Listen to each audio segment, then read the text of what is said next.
Hi, I'm Laura Malloy and this is my health, sport and physical activity presentation. The health status of Australia's youth has been largely monitored by the Australian Health Department to ensure all children have access and are taking advantage of Australia's health care facilities and programs.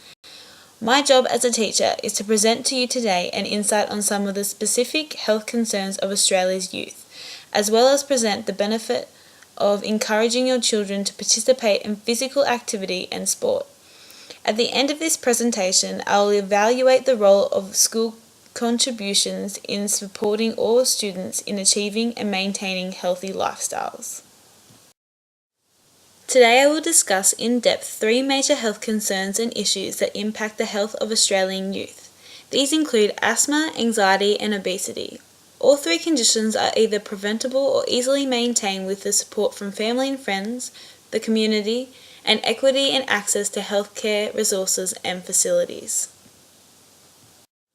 Asthma is a chronic condition in Australia, which occurs in forms of episodes of shortness of breath resulting in difficulty to breathe. The cause of asthma is linked to allergies and the intake of certain particles in the air.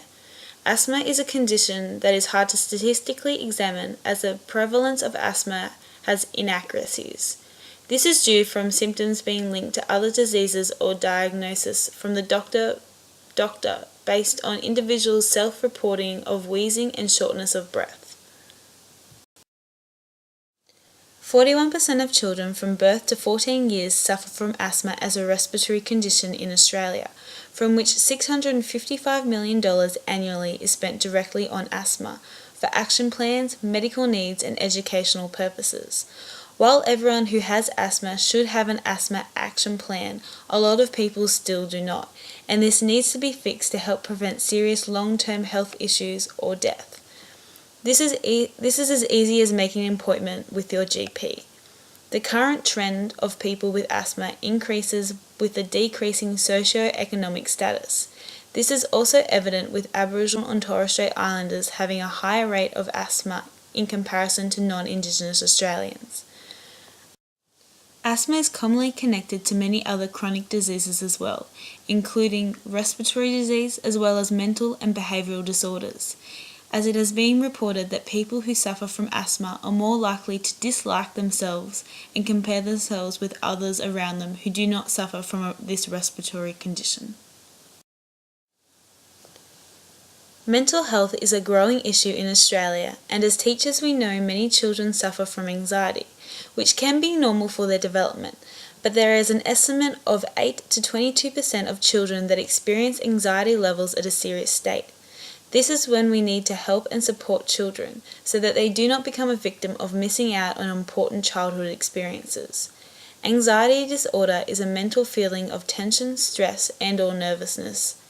In 2007, it was stated that anxiety was a leading cause of mental illness in Australia. From Australia's population, 22% of females are likely to suffer from anxiety disorder, compared to 9.3% of males. There are different types of anxiety children mainly suffer from, this being social anxiety. This occurs a lot in children who are reserved and shy. Separation anxiety, which is often between the child and a parent when they leave school. And generalised anxiety, which occurs in children who find certain situations difficult to deal with and who worry a lot. To be sure if your child is suffering from mental health issues such as anxiety, it is important to monitor them closely and ask yourselves, are they missing out on activities they should be involved with? Are they acting differently than they normally would? Do they seem stressed a lot? In today's society, there is a lot of support, including seeing a counsellor, going to your local GP, or networking with others into support programs specifically for anxiety. Obesity is another health issue impacting the youth of Australians. Numerous studies have found significant increases in recent years in the prevalence of being overweight and obesity among young people. In the short term, being overweight or obese is likely to negatively affect a young person's social and emotional well-being. particularly their self-image and sense of confidence, while also increasing their risk of developing cardiovascular disease and type 2 diabetes. In 2007-2008, 1/4 of children aged 5 to 7 years were either overweight or obese in Australia.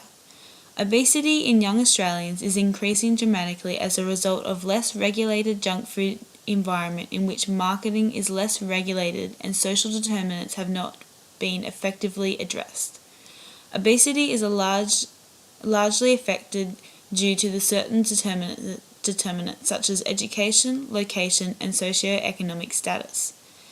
Looking at the youth of Australians' participation of physical activity, there has been an incline from 2000 to 2008, although it is still a large percentage of Australian children not involved in an organised sport or physical activity outside of school. So how does participation in physical activity and sport help improve children's health? Being physically active comes with an array of health benefits if you're continually participating. Some of the benefits for young Australians include improved cardiovascular fitness, improve respiratory systems, achieve and maintain a healthy weight, better sleep, boost self-esteem and confidence, improve concentration, helps with relaxation, which is beneficial to help with mental illness, builds strong bones and muscles, improves balance and develops gross motor and fine motor skills, maintains and develops flexibility, opportunities to make friends and enhance social skills. The Australia's physical activity recommendations for 5 to 12-year-olds state that kids need to do a minimum of 60 minutes of physical activity every day. This seems like a lot, but the suggested minimum is formed from a combination of light to intense activities throughout the day. Normally, most activities children do not even realise that they're being physically active. Activities could range from gardening, cleaning, dancing, or playing a structured game such as cricket. Physical activity in sport plays an important role in a child's development and should be largely focused on during their childhood. The school has a role and is responsible to assist with the health and care of your children.